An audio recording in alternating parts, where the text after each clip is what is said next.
Coba bayangin deh, setiap hari Jumat kantor-kantor pemerintahan di seluruh Indonesia itu kosong.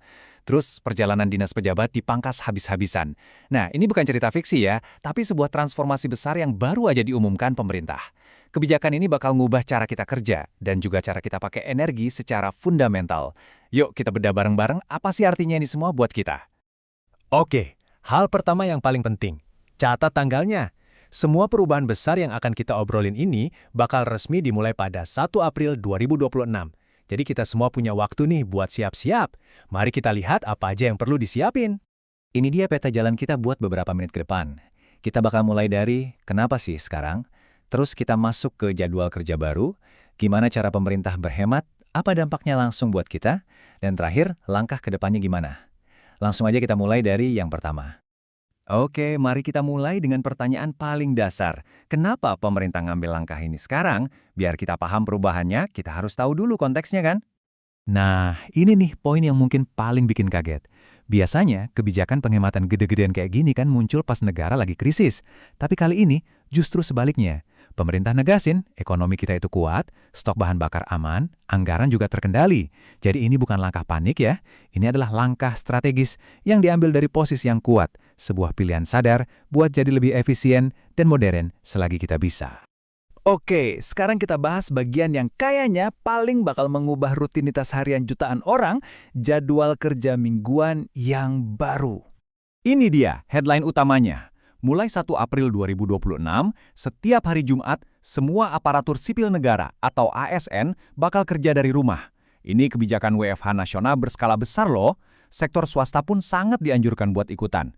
Coba bayangin dampaknya. Jutaan orang nggak perlu ke kantor. Ini mendorong digitalisasi dan secara drastis mengurangi macet pas mau akhir pekan.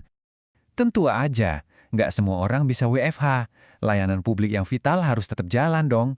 Jadi sektor-sektor krusial kayak kesehatan, keamanan, industri strategis, dan logistik itu akan tetap beroperasi seperti biasa. Dan yang paling penting buat para orang tua, jangan khawatir, sekolah tetap berjalan normal dengan pembelajaran tatap muka, aman. Selanjutnya, mari kita lihat gimana pemerintah memimpin dengan memberi contoh. Mereka ini melakukan efisiensi besar-besaran pada anggaran internal mereka sendiri. Keren kan? Lihat angka ini? Setengah. Anggaran buat perjalanan dinas dalam negeri bagi pejabat pemerintah itu dipotong 50%. Wow, itu bukan pemangkasan kecil-kecilan, itu potong separuh anggaran. Signifikan banget. Dan kalau pikir tadi udah besar, lihat yang ini. Buat perjalanan dinas ke luar negeri, pemotongannya lebih drastis lagi, 70%. Ini sinyal yang jelas banget kalau pemerintah benar-benar serius buat mangkas pengeluaran yang dianggap gak esensial. Dan efisiensinya gak berhenti di situ aja. Nanti bakal ada pembatasan ketat pada penggunaan mobil dinas, dan para pejabat juga didorong keras buat beralih pakai transportasi publik. Ini semua bagian dari satu paket penghematan yang komprehensif.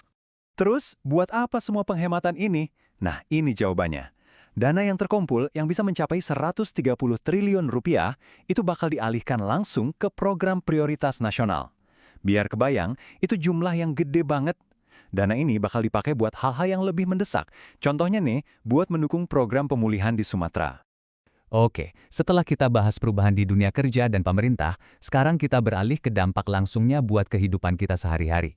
Nah, buat pembelian bahan bakar bersubsidi, nanti bakal ada sistem baru. Prosesnya bakal sepenuhnya digital. Jadi, kamu perlu pakai aplikasi My Pertamina, terus scan barcode yang ada di SPBU, baru deh bisa beli. Tujuannya biar subsidi lebih tepat sasaran. Selain itu, ada aturan baru soal batas pembelian. Buat kendaraan pribadi atau non-angkutan umum, pembelian BBM bersubsidi bakal dibatasi, maksimal 50 liter per hari. Dan ini mungkin info yang paling ditunggu-tunggu dan bikin lega. Pemerintah menegaskan, semua aturan baru ini tidak akan menaikkan harga BBM. Saya ulangi ya, harga BBM, baik yang subsidi maupun non-subsidi, tidak akan berubah. Efisiensi juga diterapkan di program makan bergizi gratis. Di area-area yang paling butuh, kayak asrama, daerah 3T, sama wilayah stunting tinggi, programnya tetap jalan 7 hari seminggu.